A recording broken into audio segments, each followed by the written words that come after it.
In the last 100 years of cruelty, there have been many voices calling for a place for Antonin Artaud in the history of ideas rather than on the outside in madness. Sometimes many voices in the same text. One such text is Le Sujet en procès, the subject in process or on trial, written by Julia Kristeva in 1972 and published in Polylogue in 1977. The essay is probably one of the most significant documents of Artaud scholarship, as well as a significant statement of Kristeva's own philosophical interests at the formative stages of her career as a theorist of modern textual practices. Yet it remains largely unknown in English, though fragments of it have appeared throughout her more famous Revolution in Poetic Language, which was published in 1984. To mark the centenary of Artaud's birth, and in association with the 100 years of cruelty events in Sydney, Australia, Professor Julia Kristeva joins me now to discuss this work and her work in general, and to consider the place of Artaud in contemporary thought. Professor Kristeva, in your earlier work, in the early to mid-70s, Artaud appears almost as a spectral figure, haunting the pages of Polylogue and Revolution in Poetic Language. He comes into focus in the essay Le Sujet en procès in 1972. How did you discover Artaud after your earlier work in linguistics?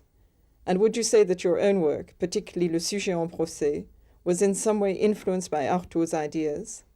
And if so, how would you describe or account for this influence on your work? Oui, je crois que dans mon parcours, Artaud n'a pas grand-chose à voir avec la linguistique. Il a à voir avec la place de la folie dans le monde contemporain. Et vous vous souvenez sans doute que dans les années 70, c'est-à-dire très près après 68, notre société occidentale a été secouée dans ses valeurs, et tout particulièrement à deux niveaux qui m'intéressent particulièrement et qui sont celui de la place du sujet dans le monde moderne et le sens, le sujet et le sens. Or, il se trouve qu'une expérience comme celle d'Artaud comporte des risques énormes, parce que la mise en cause de l'unité subjective et la mise en cause du sens normatif conduit à la psychose. Et c'est donc dans ce questionnement concernant la révolte contre la norme et la révolte qui conduit au risque psychotique que j'ai rencontré Artaud. Alors ceci, si vous voulez, sur le plan des idées, dans mes lectures, on trouve facilement, quand on cherche les positions révoltées, quand on s'interroge sur le non-sens de la conscience ou le non-sens des normes dont nous sommes entourés, on trouve facilement dans les bibliothèques, autour de tel quel, et même dans certaines marges de l'université, la place d'Artaud. Mais à cette époque-là, c'était surtout à partir d'une personne qui s'est beaucoup occupée d'Artaud et à laquelle on doit la publication de ses lettres et de ses manuscrits, qui est Madame Paul Thévenat, que j'ai découvert des textes à ce moment-là peu connus d'Artaud. Elle emportait en quelque sorte la flamme et le témoignage vivant.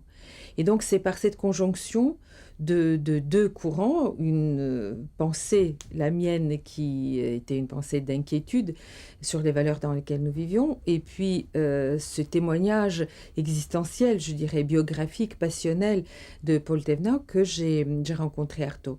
Et il faut dire que c'était aussi l'époque où nous avons créé à Paris, et autour de la revue Telle Quelle, les groupes théoriques tels quels. Dans ces groupes théoriques, nous nous réunissions dans une salle au 44 rue de Rennes, à boulevard Saint-Germain, et il y a eu différents exposés sur les expériences limites, expériences esthétiques limites, celle de Mallarmé, celle d'Artaud en particulier. Donc le groupe Tel Quel est devenu le lieu, quelque sorte d'interrogation très intense de cette expérience d'Artaud. Et puis il y a eu aussi le colloque Cerisy où j'ai parlé d'Artaud et de Bataille. C'est des colloques consacrés à ces deux expériences-là. Il faudrait bien situer la place de l'interrogation de la folie à ce moment-là, comme antidote, comme moment de dissidence contre la norme, contre cette espèce de consensus mou qui était celui de la bourgeoisie, comme on disait à l'époque, mais aussi celui de nos parents et d'une société qui ne s'interroge pas. Il y a eu le courant de type anarchiste, radical, qui, me semble-t-il, enjolivait la folie. Et je situerai, avec toute la reconnaissance et l'estime que je leur porte, je situerai quand même dans ce courant-là le travail de Deleuze et de Guattari. Il y avait une façon, je dirais, romantique de réhabiliter la folie et de la lancer un peu à la figure de ce consensus bourgeois. Et puis, il y a eu cette tendance que je crois plus réfléchie, en quelque sorte plus grave, de ce mouvement qui est celui de tel quel et dans lequel je me situais à l'époque, et qui consistait à s'interroger sur la folie sans en esquiver le drame, sans en esquiver le risque et la proximité avec la mort. Et donc c'est dans cet ordre d'idées que j'ai fait ce texte qui s'appelle « Le sujet en procès ». Car il m'a semblé à la fois important de maintenir la nécessité d'une unité du sujet, donc une sorte de garde-fou contre la destructivité généralisée qui conduit à la mort, et d'autre part de garder l'élément négatif, l'élément questionnant, aussi bien au niveau des idées, parce que Artaud s'est posé comme quelqu'un qui rejette l'école, l'église, l'institution littéraire et même le théâtre dans ce qu'il a de classique, et même la poésie dans ce qu'il a de classique, et même la littérature dans ce qu'il a d'institutionnel, et qui interroge aussi, pour finir, la langue et pour finir l'unité consciente, en faisant ces va-et-vient entre la possibilité, par exemple, de se placer sur une scène théâtrale et la drogue. Entre la possibilité de parler à des gens qui viennent l'écouter ou d'écrire des livres en les envoyant à la NRF et une expérience de non-sens. C'est par exemple les textes glossolaliques qui ne veulent rien dire, qui sont un éclatement total, qui sont plus du langage, qui sont de la pulsion pure. Donc c'est cette espèce d'équilibre qu'il essayait de maintenir par rapport aux valeurs et jusqu'aux valeurs de la subjectivité et de la langue, tout en s'exposant dans une immense rage contre les autres et contre soi-même, et les risques de cette rage qui m'a interrogée et que j'essayais d'accompagner.